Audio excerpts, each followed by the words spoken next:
Okay, so we're going to look at adding numbers in this video and kind of subtracting as well. So we're going to do adding positive and negative numbers. One thing with this is try not to use a calculator. You want to try to build this number sense with positive and negative numbers. So no calculator here. Do everything in your head or by hand, and we'll get through it.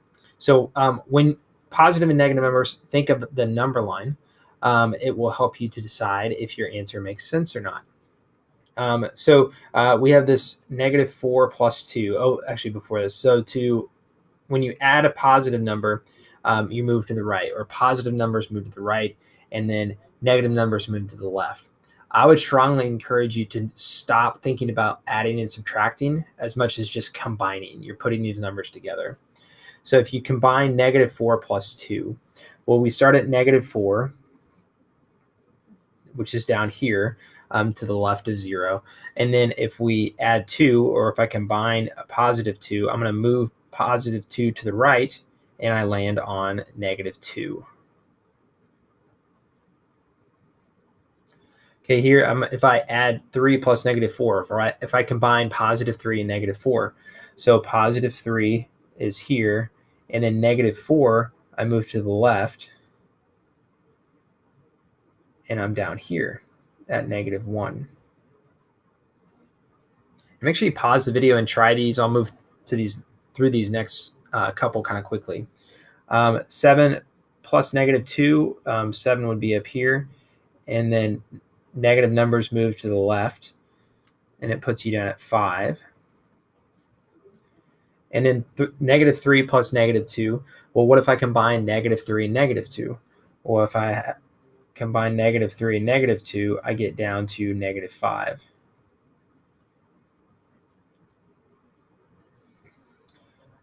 Okay, and this refers to the page number in your book. But when adding two numbers that have the same sign, the sum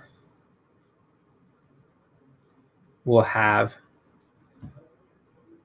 the same sign. And so as you think about combining, you can just think about combining the numbers. We'll put numbers in quotes. So if we just think about combine the numbers, this is a pretty good little shortcut. And so it's actually the absolute value of the numbers, but most people will probably just think about it, well, I'm just going to ignore the sign and look at the numbers. So for what we mean by that is, like, if I have -3 plus -8, or sorry, -8 plus -3. Well, these are both negative, so my answer is going to be negative. And if I just add the numbers, technically the absolute value of the numbers, 8 plus 3 is 11. And so that's a good little shortcut with combining numbers that have the same sign, and it works with positive numbers as well. When adding two numbers that have different sign, the sum will have the same sign as the bigger number. We'll put bigger in quotes again, because actually it's not bigger if it's negative, right? But it's the absolute value of the number. But people will probably just think about the bigger number. And so if I have like -8 plus 3, then the bigger number would be 8. If we ignore the signs, just 8 and 3. So it's going to be negative. And then you can subtract. 8 minus 3 is 5. And so let's write that down too. We'll say think subtraction. So if the signs are different, you kind of think about subtraction regardless of the order. And up here, you're going to think addition.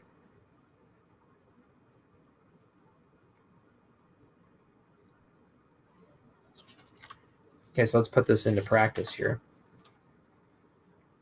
So try to find these sums without a calculator, and go ahead and pause the video. I'll work through this kind of quickly. Then you can push play and see the solutions worked out and everything else. Okay, so -8.4 and -0.7. So the answer is going to be negative, and since they're the same sign, I'm just going to combine these or add them. So 8 plus 4 plus 0.7. Let's go ahead and, getting to the answer already. Let's write this out. 8.4 plus 0.7. And it would be negative 9.1 because both signs are negative. So it's going to stay negative. Here, the bigger number is negative, so it's going to be negative, and the signs are different, so you got to think of subtracting. I'm moving to the right on the number line. So if I do 12.6 and then subtract 7.3, then that's 5.3. I don't have to borrow or anything there. Here, the signs are different, so think about subtraction. If I do 10 minus 4.3, one thing if you think about doing this in your head, I like to round the decimal up. So 10 minus 5 would be 5, but I didn't take away 5. I was 0.7 away from 5. And so add that 0.7 back on there. And you can do that with borrowing too if you need to. Fractions are our friends, right? Fractions, when we add and subtract fractions, we have to find a common denominator. A lot of people tend to have trouble with fractions. Try them again. You're older, you're wiser than when you learn to add and subtract fractions. So try them again, and hopefully it works out better for you if it didn't work out the first time. But we multiply the top and bottom by 2 because that gives us 4 on bottom, which is the same here. And then the bottom stays the same when you add fractions. That's the rule. And then we have to combine negative 2 plus 1, which is negative 1.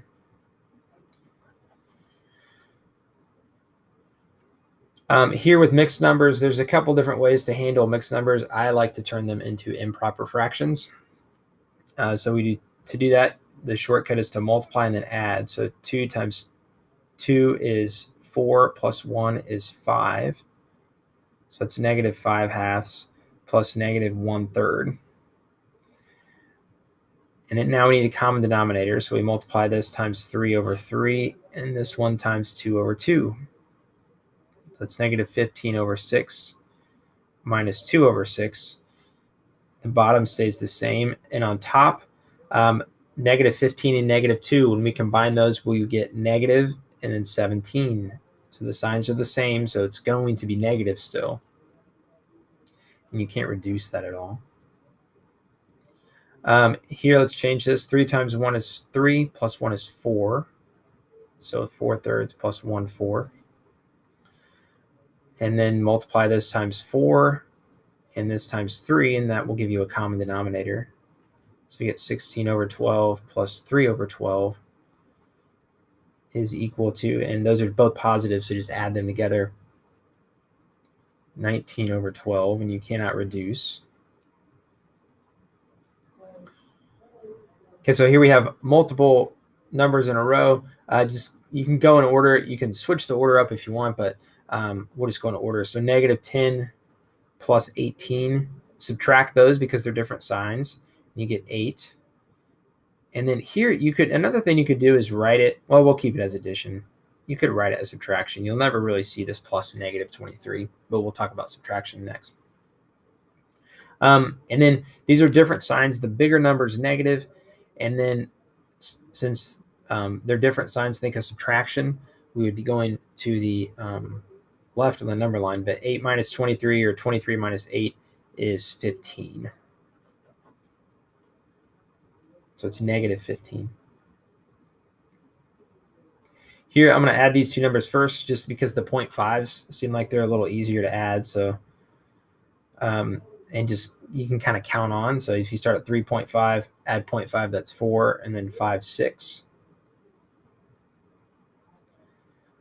In subtracting this, it's going to be positive. And then if I subtract 2, that'd give me 4. If I round this whole thing up to 2, but I subtracted 0.8 more, so let's add that 0.8 back on here. And then with this, we have a bunch of fractions. You can kind of pick and choose which ones go together the best. I'm going to do these first two, just keep them in order.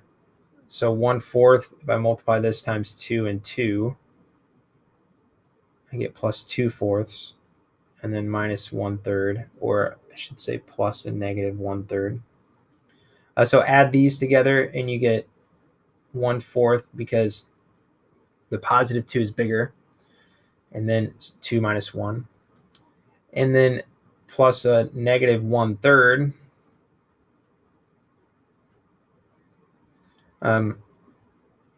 Here, find a common denominator.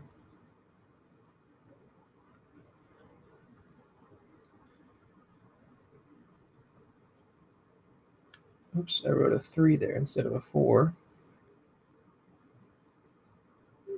And then when you combine these, 3 plus negative 4 is negative 1. Think of subtraction because the signs are different. And then 12 goes on bottom. Okay, and hopefully you paused that video and you already had those worked out. And I went through those quickly, so if you need to rewatch those and give yourself some time to think, then you can. Okay, these properties of addition. These are good things to know by like just memorization, that you know the words. More importantly is that you know the properties. Some of them are fairly intuitive, but some are not, I guess. But community means order does not matter.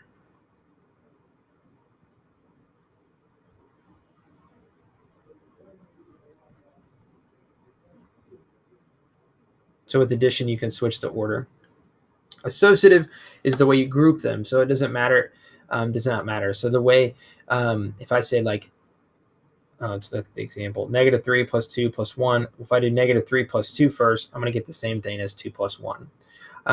These two are pretty similar, and you could probably talk yourself into, one being the other, but they are different. So we have the commutative, order does not matter. Associative, property grouping does not matter.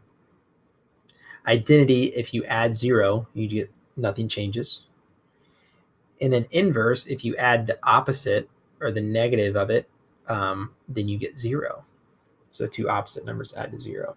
These are all very useful properties that you will use a lot in this class. It's not too often we'll have to use those names, those vocab words, but we will use them some. So make sure you work to memorize those.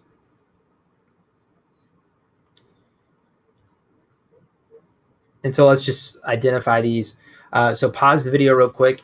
See if you can use those previous definitions to identify what property is being shown here.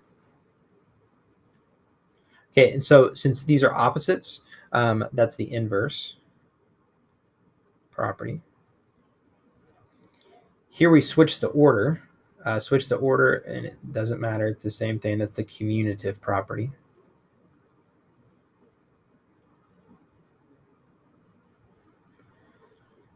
If I add 0, I get the same thing. That's the identity.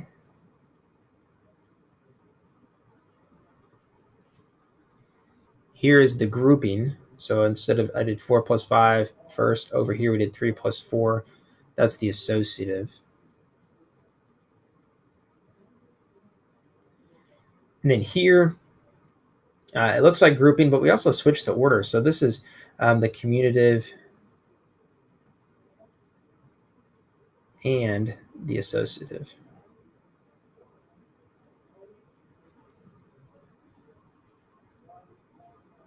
Okay, so as always, if you have questions, please reach out. And make sure you're checking your work as you go. But good luck with adding numbers.